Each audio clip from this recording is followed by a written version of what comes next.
first. Oh no, hey. They turned it on. You're It's on. It's oh, on. all the way? Yeah. I'm not sitting next to you.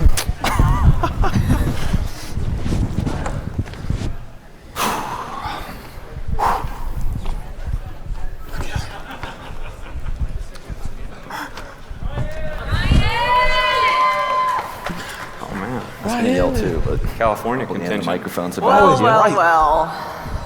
Welcome. What's happening?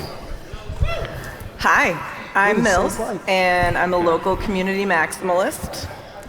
I have the pleasure of being joined by some community builders today. And if you leave this room without thinking community is important and worth sacrificing for, we failed. You get it? Facts. Yes, Agreed. facts. So, at first I didn't know I was qualified to moderate this panel, but then I realized all it is you have to build something and sacrifice. I am the co-founder of the Nashville Meetup. I was inspired by Jay at New York City Bitdevs to build a community that provided education. And each of us on the stage come from a different angle, but all value community. So I'll let everyone introduce themselves as we go, but there's kind of three terms. We'll say Bitdevs, which is the technical side, and I might say those interchangeably. And then the social side, which is more the community, more the culture of Bitcoiners, and then also the educational and virtual sides. So we'll start with Brian. Yeah. So I live in Southern California. Been going to Bitcoin meetups in Southern California since 2019, and I work for a Choice app, and Choice app has sent me all around the country to visit Bitcoin meetups. We've done about 7 states so far, and yeah, I came out of, from a community perspective, I came out of political campaigns, and I've been a part of like church planting most of my life, and so I really understood the power of like in-person community and recurring meetings, and so I would say the biggest thing I brought to Southern California when I met those Bitcoiners was just, you know, instead of like doing these events one-off, like really getting a calendar out there and having people know like when and where stuff is. So, yeah. Yes, good job. My name is Lamar Wilson. I am.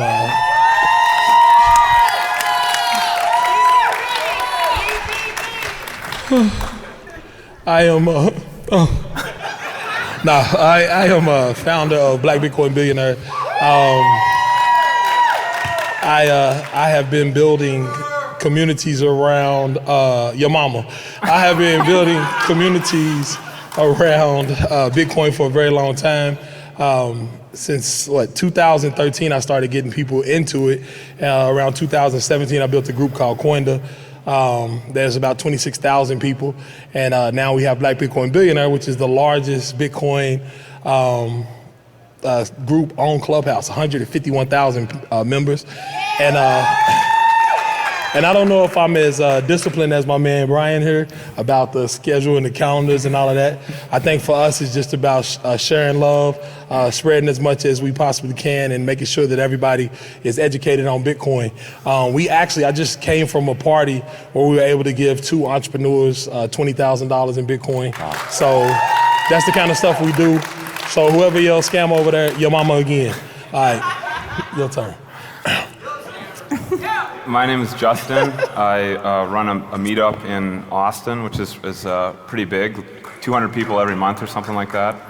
And it's funny to be up here because I've never cared for community in my life until a couple years ago. Like I generally stay away from, I don't like communities generally, but I got involved in Bitcoin, and you'd come to a room. Every person you met was interesting and different, and you felt like you knew them your whole life sometimes, and I'd never had that feeling before. So I went back to Austin, and it was basically a dead zone. People think of Austin as like a place where a lot of Bitcoin stuff is going on, but 4 years ago that was not the case. I spent 2 months trying to meet people who shared this interest and failed repeatedly. So I just created a little meetup, and I was just hoping to get 2 or 3 people who lived there to attend, technical people, because I'm a developer. And it started very small, 2 or 3 people, and over the years it gets bigger and bigger.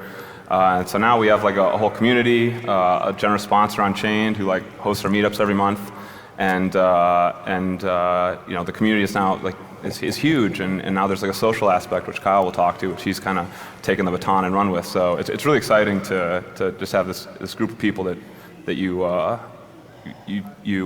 share so many values with. Yeah, I'm Kyle Murphy, and thank you. I'm actually pretty honored to be here. I came to Austin originally because of the Bitdevs community that Justin here started. I heard whispers in the wind about this cool thing that was happening. I got to Austin, there was maybe 125 Bitcoiners in a room. It was still relatively early pandemic, no one was wearing a mask, and I'm just like, all right, I live here now. So I never left, but Bitdevs was a bit too technical for me. So after 2 months, we launched the Austin Bitcoin Club, trying to create more of the social side of things. I took a lot of inspiration from Brian here as well. He was talking a lot about the circular economy. So a lot of the kind of stuff he was talking about and actively working on in Southern California is kind of some of the inspiration for what we wanted to do with Austin Bitcoin Club. Lamar I just met, but he seems like cool people too, so it's good to be here. Day, man. So recapping, I kind of framed out that there's Bitdevs on the technical side, there's the social side, and there's the educational side. And I think they're all very valid places to start. And I'm gonna start with Brian because his format was social and then it became technical because the community does attract, I mean, right now I'm looking, are there developers in Nashville that I don't know about? Because right now we have an educational-based meetup, and hopefully as we continue to grow, we'll have more. But Brian, can you talk to us about, like, you've done this once already in SoCal, and now you moved to County Over, and you're doing this again. So second time, talk about the learnings, what not to do and what to do. Yeah, so, and I've also observed this in other states, and so this is a tried and true thing that does happen. You're either, like a certain town will develop either a social aspect around Bitcoin and kind of the freedom movement first, or it'll develop a, developers and engineers getting together and talking about Bitcoin first. And what'll happen is, whichever one is the most established, other people will attend, and obviously the interests cross over. Like, it isn't this like firewall of a thing. Like, obviously the interests cross over, but you'll always, as an organizer, you're always constantly being asked for either more of the other. Like, if you have a lot of technical, you'll constantly being asked for like more social things. If you have a lot of social things, you'll constantly being asked for like, hey, we need more node demos. Hey, like, really want to get in the weeds about Lightning. Like, that stuff will happen. And so I've observed that happening in other places. And so advice to people that are like getting involved in communities is just to run with whatever you have first. And the community is open source also. Like, we joked about, like, this is a great panel for like this stage, but it could have also very equally been in the open source stage downstairs, because you can't control everything that's going to happen. When you put a time and address on the internet, you can't control what's going to happen. And so I'd wrap that up by saying, I've moved to County Over and I'm running the same playbook again, and we've only been doing it for 3 months, and we're up to like 8 to 10 people every week. And so we do every week on Thursdays. And so this playbook does work, and you'll be surprised at the amount of Bitcoiners that do live near you. Thank you. Well, you kind of are the only pioneer that's done this twice, so there is a lot of sage wisdom to glean. On the other category, which is virtual community, and the majority of us on the stage are talking about physical in-person meetups, and I love thinking about what is made possible by technology and what is made impossible by technology. And Lamar, I'd love to hear what you think having virtual community and virtual platforms, what specifically are you able to gain by that venue? It's really just spread, right? It's like the fact that you can get the message out about Bitcoin as rapidly as possible to as many people as possible is powerful, man. It's like I started off on a street that most people would consider the hood, right? And I just did like a quick Facebook video like, listen, you need to get Bitcoin because it's like buying the internet, and if you could buy the internet in 96, you know what I'm saying? Then you should probably get Bitcoin because it's going to be the internet of money. And I did that on Facebook. And from that, I grew 2 communities of over 30,000 people, right? And this next community is 150,000. So It's like, and then the other part of it is you also, on the flip side of that, you get to meet idiots on the internet that have no clue what you're doing, don't understand how much you put in the community, and they yell from audiences, right? And they wouldn't say it to my face, so they just keep yelling from the stands. So you get to meet those people in person, but they love being on the internet because it's a lot more protective for them. You get what I'm saying? So, I mean, the internet is a good thing and a bad thing, but for me, it's been an amazingly powerful thing because it's been able to get that message out to more people all across the nation and, man, all across the country. We have Nigerians, we have people from Cuba, people from China in the Black Bitcoin Billionaires. Like, it's crazy, and you couldn't do that without the internet and massive technology. You know what I'm saying? Yeah, it's crazy when I think about it. Like I like to think I have a big meetup, and it's a couple hundred people, and then Lamar's like, Yeah. a little bigger numbers there. Just a little bit. Yeah. Well, so what do you think is lost by having a virtual community? What are you missing? I don't think we miss much of anything. Here's the crazy thing. Social audio allows you to connect in a way. It's like those new shows on like Netflix. It's like you don't see a person and you connect, fall in love, right? Love is blind. I think social audio allows you to connect in a way that you probably are not going to, because some people will say things on the internet they won't say in person in a good way too. Yeah. Right? They'll ask questions. They'll get more engaged because Yeah, you know, Clubhouse especially, because no one exactly. knows who you are. Nobody knows. You can get in there. You can ask a dumb question. You can ask. It ain't even a dumb question, right? Because that's what the thing is that if somebody can see you, you think it's a dumb question. Yep. But the truth is when you ask that question, there's probably 80 people in the audience that have the same exact question. And the other cool part about it is on the internet, you can just be in your underwear and nobody know it. You know what I'm saying? I think like you can can just be in your chill. underwear in person too. True, my man. I think one of the reasons. Somebody said, and we like it. Did you hear that? Yeah. I think one of the reasons why Twitter has like taken off as like the platform for Bitcoin is that it replicates real world networking better than any social media that's on there. Like the ability to have a one-on-one conversation and a crowd conversation, and then like reorient those people then to an in-person meetup, I think is really, really powerful. Like being at want to talk about the metaverse for a second? Being at Bitcoin like 2022 feels like the metaverse. Like I feel like I'm in the metaverse right now. Like I feel like I'm playing Twitter real life right now. Like I just met Justin for the first time right now, but we've known him for 4 communicated years with each other. And so all the people that I've given hugs to, like we've communicated with each other and like we are friends. Like Miller's called me like 2 days before this and we had like a 40-minute conversation, in-depth conversation on the same page because of Twitter. So.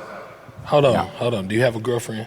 I'm married. Well, you shouldn't say that. Yeah. You gotta keep it. Well, I talked to her for way longer than 40 minutes. Okay, definitely. Cool. You cool. I was just, I understand, man. So you're back to what you lose from this. Do you feel like I don't think I lose anything. You think there's nothing that can be gained exclusively with in-person community? Bad breath and underarm smells. No, real talk. Like I truthfully believe, because I think the interconnectivity of human beings has nothing to do with sight. I think it's a feeling, man. It's a spirit that is connecting people to each other. It ain't about how people look, right? It ain't about having to be there with them and noticing how it is. I think that we are like I have friends that I have made on the internet that we just meet up and it feels like family. Yeah. Like, and you have tons of people that, like right now, right after this, I know everybody going back over to Black Bitcoin Billionaire party, right after this. And I've never met hardly any of these people, and all of them hug me, right? Like, that's an amazing, like love is an amazing thing. You do like the being in person. I enjoy it, but I'm saying I'm not missing anything. It's just, I think they all add together. I think all of it adds together. You get what I'm saying? If I never met him and we were 7 years and only talking on the internet, I would still be talking to him on the internet. They're not mutually exclusive. I think, I mean, maybe I'm just misreading what you're saying, but it seems like the idea is that, like, to your question, there's some value in the ability to use the internet to extend the reach. Like, you have plenty of people that you're connecting to and you're getting the same value. You're meeting cool new people, you feel like family, you're connecting over ideals and values. And then there's the in-person thing where you actually get to, you feel the vibe through the internet, but when you actually link up in person, then there's kind of like a deepening of that vibration. To some extent, because you're just in closer proximity. More intimate. More intimate. I'll add one thing here. Our good friend Parker Lewis from the Austin community likes to, he sort of described like our community as like a strategic retreat. Many of us were in places that used to be free and the freedom went away, and a lot of them moved to Texas. And so one benefit of having an in-person community is if things got really bad, I know there's people who will look out for me, and I got people I'm gonna look out for. And so if things get really bad, I think we're safe. As safe as you can be in this world. So that's one cool thing about a local meetup is you could say like, hey, like some guy came to me and asked for help on a woodworking project the other week, and I know how to do that. So it's like you get this little local economy going. That's a neat thing. But then again, we all met on the internet. Well, didn't you build his van? Am I saying that wrong? We went from like 2% to like 58% in the first day that we worked together, and then he went to like 80% and then left. Well, I guess that's one of the things. Bitcoin Twitter and I mean Meetup.com. There's all these platforms that actually have made offline community possible, right? They're a network that someone's like, well, I live in Cincinnati. Is there a meetup in Cincinnati? The internet can connect you to a community. Yeah. But then I'm always going to push for offline community and doing life with people and like experiencing things together. And I think that's where, and maybe it was a loaded question in that I think there is something lost with only having online community, but I think you have a spread and you have a reach that could inspire so many local communities from that. Maybe lost is the wrong word. It's just not yet found. Does that make sense? We've got a profound Confucius over here. Thank you. Listen, guys. I just like people, man. Like I love people. I love humans. So it's like, regardless of how we can connect, if we can find common ground to connect with one another, then I think you don't have to be directly, because that's what's so funny. In a world where they kept us apart from each other, like that's the reason why Black Bitcoin Billionaires did what it did, because nobody could go anywhere. Right? And so Clubhouse became this way for you to connect. And I promise you, we've probably been able to reach far more people and give people their first Bitcoin, right? 100%. Because we couldn't connect with each other. Yeah. I mean, I don't know if we would have been able to reach as many people if we could not go out and connect with each other, right? So I'm good with both. And I love what you're talking about because I'm a hugger. I like hugging, so, you know. I mean, I think it's a great point. During the lockdown, like Clubhouse was a place where people could find community when they weren't being free to gather in person, or they weren't being told that it was okay. Right. So you provided an outlet, and that was, I think that everyone realized, maybe not everyone, I think a lot of introspective and self-reflective people realized that community is actually really essential, and being around people is necessary. Thanks. And you can't just order DoorDash all day and watch Netflix and stay in your home and be okay. Yeah. And I think what the timing of Clubhouse and what happened, like what you've created is just, there was a need for it and there was a solution. Yep. So kind of pivoting from this scale thing, so Austin is the I call it the big brother, big sister, whatever, Bitcoin city of Nashville. We're epicenter is Big brother. That's a I mean loaded term. No, Nashville's a strong Bitcoin city, but Austin's established. Austin already went to college, okay? And so when you need a little advice, you can call up your friends in Austin and say, so how do you scale? We're growing. We are continuing. We have a wait list every month. What do we do? And it's not just get a bigger venue. There's so many aspects to scaling, and it involves what your specific goal is. What is, a venue with 12,000 people is going to be a different event, and it's going to be a different purpose and mission than 200 to 500. So, Justin, talk about scaling as you've built the biggest, from a developer standpoint, you've built the biggest citadel, Austin. Oh, yeah, so I think my next move to scale is I think I'm going to start a Clubhouse room. I'll help you, bro. We got to fill you too. So, yes, Black Bitcoin Billionaire and Bitdev all day. So I think one of the things here is that my intention was never to make a big meetup. It was to make a small meetup that Jimmy Song would come to and I could hang out with him and people like him. And then what happened is people see that, of course, everyone wants to go. If you see this group of people, they want to be with them too. And then, our friend Parker kind of started participating, and he comes at it from a different point of view. He's not a developer. He's more on the business side of things, partnership side of things, and he's like, let's grow this thing. And I didn't even want to do that, but it's like, hey, there's a new person with a new idea. I'm going to embrace it, right? So I just kind of went with the flow and embraced all the people that showed up. And Kyle was the same thing. He comes around, has a different attitude, a different point of view, and I'm like, okay, let's just embrace that. So like one of the first weeks he's here, we hung out, and we're like, yeah, do it. And now there's another guy, Ben Woosley, he used to run the Lightning Meetup in the Bay Area, and he just moved to Austin. And he's talking about a Lightning Meetup, and so, how can I help? So a lot of that is like when these talented people show up, you just try to listen, try to understand what they're into, and embrace them. And this happens a lot. So I think that's the success that we've had. And the other thing is just making the decision that you want to make it big, that you want to get the message out to a lot of people. So my goal is 2 halvenings from now, we're going to have a Freedom Festival at the UT football stadium. 100,000 people celebrating Bitcoin and freedom. Like that's the North Star. So that's where we're trying to get. That's dope. Put it out there. Can I just say this? We brought Jimmy Song to Clubhouse, Black Bitcoin Billionaire. We introduced him to Clubhouse. Nice. And he had the loudest microphone in the history of mankind. Yeah. But yeah, I mean, He likes I the would sound of his own voice. No, I literally would love to try to do something with you on Clubhouse, man. That would be Hell cool. yeah. I'm excited to see the future collaboration and what comes out of this. Well, Kyle, the order of the seating on the stage is great because, yes, as you mentioned in your intro, you built on the community that Justin had originated, and then you saw a need. There was a desire for community, but beyond that, you also work with Pleb Lab and work with investors for open source and coding projects. You are split. Like you have 2 kinds of communities that you're valuing.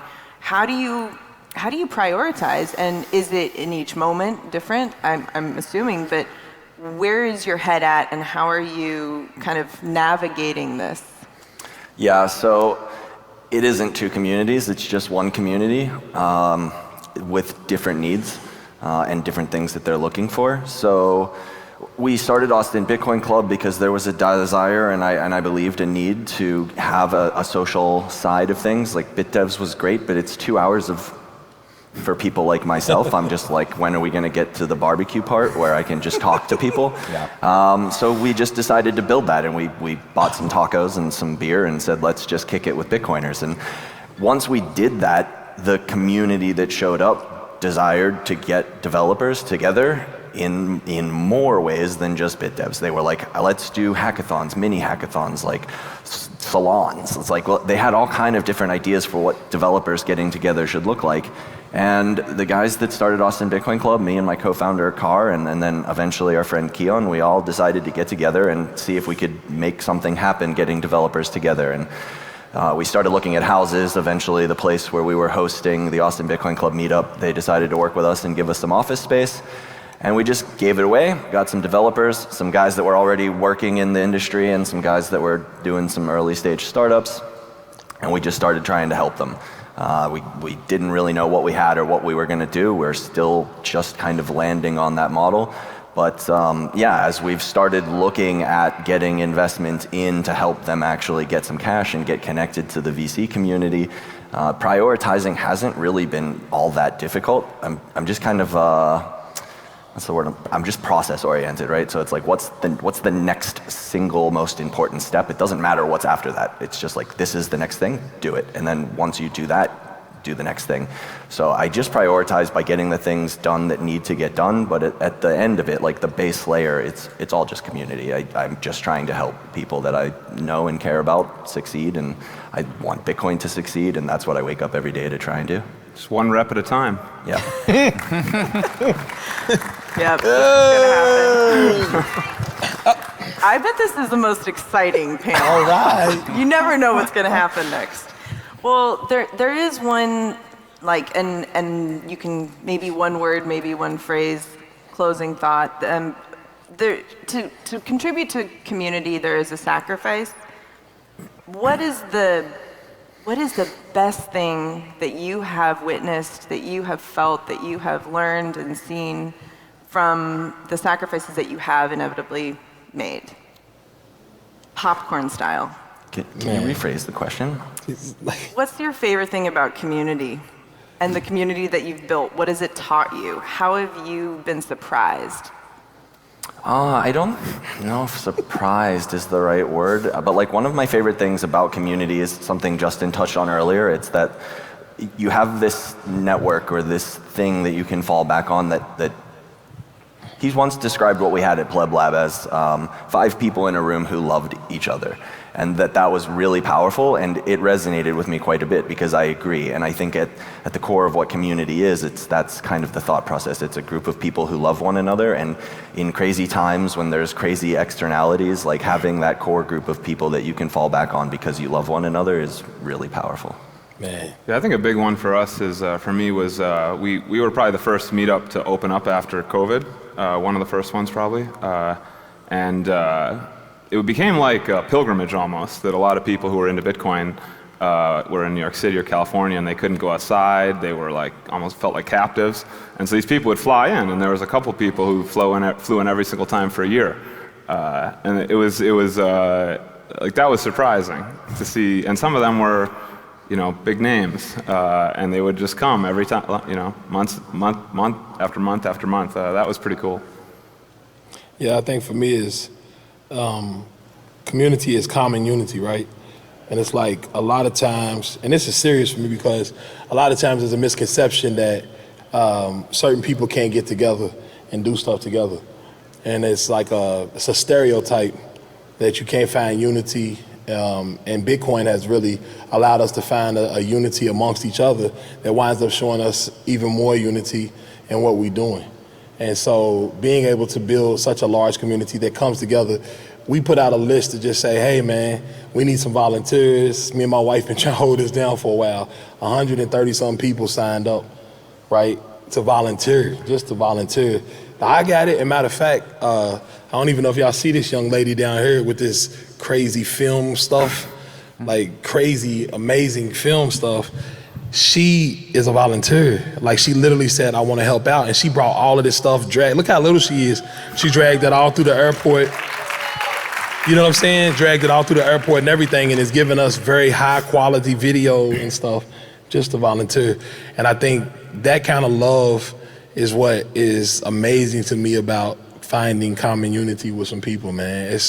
It's powerful, and I love all of these folk out here, and I love you too, whoever that over there is. I really do love you, bro. I'm gonna come up and hug you when it's all over with. That's the funny thing about the internet. You can love someone and you don't even know their name. Nah, not at all, bro. But you do. Yeah, they always come hug me and kiss me and all of that, and I'm like, well, somebody gave me COVID at BitBlock Boom kissing me, but it is what it is, man.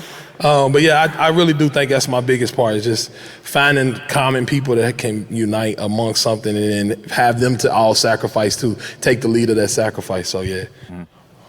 So the number one thing I've learned is that Bitcoin is not separate from the real economy. Like, Bitcoin is happening right now live. Bitcoin is also not something that's happening in the future. It's happening right now live. And the social layer of Bitcoin matters a lot. The software layer of Bitcoin matters a lot, but the social layer also matters a lot. And meeting in person and Bitcoiners knowing Bitcoiners that live close to you geographically, like, Bitcoin allows you to protect your finances, obviously, like, regardless of your geography. However, there's lots of other things in your life that matter, that your geography does matter on. And I think a lot of us kind of, because of the internet, can fall into a thing where we believe the grass is greener on the other side, but the grass is greener where you water it. And so Bitcoiners should pay Bitcoiners in Bitcoin, and you should know who the Bitcoiners are that live by you. One of my favorite moments, I make sourdough bread, and I sold sourdough bread for Bitcoin at one of the meetups, and it just felt so pure. Mm-hmm. It was so right. We are out of time, but I If you're not sold on community, I'm so sorry, and I don't know. Maybe just we missed you. You're not going to make it. Not gonna make it. NGMI. There is in the bazaar, in the expo hall, in the kind of back corner, not the moon side, there's a table with a local meetups banner. If you want to find out if there's a meetup in your town, or if you want some support to start one, maybe you're so inspired and you have decided that you want to do it, but you want a playbook, please come talk to us. There are volunteers there. Reach out to any of us. We have Austin represented, SoCal, Nashville, but there are some really great meetups that are happening, and you should get connected if you're not already. Get connected. Perfect. Thank you, guys.